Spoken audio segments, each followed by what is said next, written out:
Paris Olympic 2024 मध्ये भारताला मोठा धक्का बसलाय। विनेश फोगाटने तिचं ऑलिम्पिक मेडल गमावलंय। महिला कुस्तीच्या 50 किलो वजनी गटातून विनेश काल फायनल मध्ये पोहोचली होती, पण विनेश फोगाटला फायनल साठी अपात्र ठरवण्यात आलंय। याचं कारण म्हणजे मर्यादेपेक्षा तिचं वजन जास्त होतं, त्यामुळे विनेश फायनल साठी अपात्र ठरलीये। ऑलिम्पिक नियमानुसार जी मर्यादा आहे त्यापेक्षा विनेशचं वजन 100 ग्रॅम जास्त होतं। नियमानुसार कुठल्याही रेसलरला कुठल्याही वजनी गटात फक्त 100 ग्रॅम जास्त वजनाची परवानगी दिली जाते। पॅरिस ऑलिम्पिक 2024 स्पर्धेत काल भारत आणि जर्मनी या देशांच्या हॉकी संघांमध्ये उपांत्य फेरीचा सामना झाला। या सामन्यात जर्मनीच्या संघाने भारतीय संघावर 3-2 अशा गोल फरकाने विजय मिळवलाय। त्यामुळे भारतीय संघाचं सुवर्ण किंवा रौप्य पदक जिंकण्याचं स्वप्न तुटलंय। पण असं असलं तरी अद्यापही भारताच्या पदकाच्या आशा संपलेल्या नाहीयेत। भारतीय संघ कांस्य पदकाच्या शर्यतीत कायम आहे। भारतीय संघ कांस्य पदकाचा सामना स्पेन विरुद्ध 8 ऑगस्टला भारतीय प्रमाण वेळेनुसार संध्याकाळी 5:30 वाजता खेळेल। टोकियो ऑलिम्पिक मध्ये पहिल्याच दिवशी भारताला पदक जिंकून देणारी weightlifter Mirabai Chanu Paris Olympic मध्ये आज मैदानात उतरणार आहे। महिला विभागातील 49 किलो वजनी गटात मीराबाई पदकासाठी सर्वस्व पणाला लावताना दिसेल। 2 ऑलिम्पिक मध्ये पदक जिंकणारी पहिली भारतीय वेटलिफ्टर म्हणून तिला इतिहास रचण्याची आज संधी आहे। तंदुरुस्तीवर मात करत ती सलग दुसरं पदक पटकावण्याची संस्मरणीय कामगिरी करतेय का, याचं उत्तर आज पाहायला मिळणार आहे। नीरज चोप्राने पात्रता फेरीत जबरदस्त कामगिरी केली आहे। पहिल्याच प्रयत्नात 89.34 मीटर लांब भाला फेकत अंतिम सामन्यात त्याने स्थान पक्क केलंय।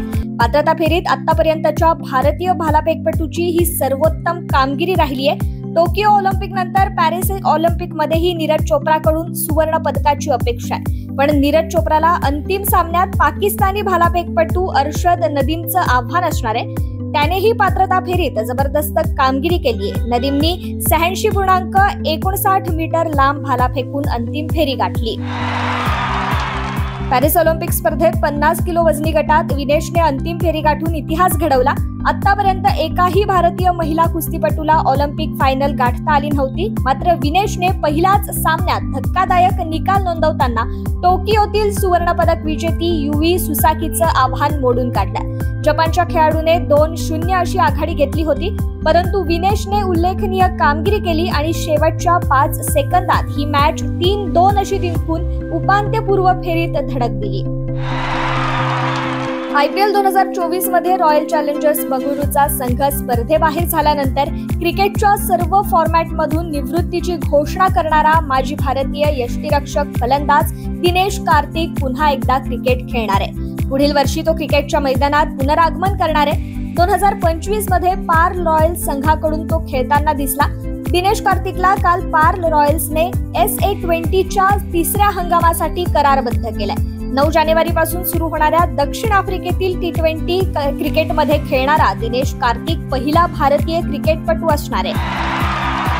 टीम इंडियाची रोहित शर्माच्या नेतृत्वात श्रीलंकेविरुद्धच्या वन डे सिरीज मध्ये निराशाजनक कामगिरी राहिली आहे। पहिल्या सामन्यातच टीम इंडियाने जवळपास सामना जिंकला होता, मात्र श्रीलंकेने सामना बरोबरीत सोडवला। त्यानंतर दुसऱ्या सामन्यात टीम इंडियाला पराभूत करत श्रीलंकेने विजयाचं खातं उघडलं आणि आता श्रीलंकेने विजयासह 1-0 अशी आघाडी घेतली आहे। त्यामुळे आता भारतासमोर तिसऱ्या सामन्यात करो या मरो अशी स्थिती आहे। हेड कोच गौतम गंभीर यांच्या मार्गदर्शनात तिसरा सामना जिंकून मालिका बरोबरीत सोडवण्याचा मानस टीम इंडियाचा असणार आहे। पॅरिस ऑलिम्पिक मध्ये कौतुकास्पद कामगिरी करणारी मनू भाकर आज भारतात दाखल झाली आहे। एअरपोर्टवर येताच तिचं चाहत्यांकडून जंगी स्वागत करण्यात आलंय। पॅरिस ऑलिम्पिक मधील नेमबाजीच्या खेळात मनू भाकर सुवर्ण पदकाची दावेदार होती, मात्र काही गुणांमुळे तिने कांस्य पदक पटकावलं। मात्र तिच्या या कामगिरीचं संपूर्ण जगभरात प्रचंड कौतुक होतंय। आज भारतात परतताच चाहत्यांनी मनू भाकरचं ढोल ताशाच्या गजरात स्वागत केलंय। मनू सोबत तिचे प्रशिक्षक जसपाल राणा आणि भारतीय ऑलिम्पिक संघटनेच्या अध्यक्षा PT उषाही उपस्थित होत्या।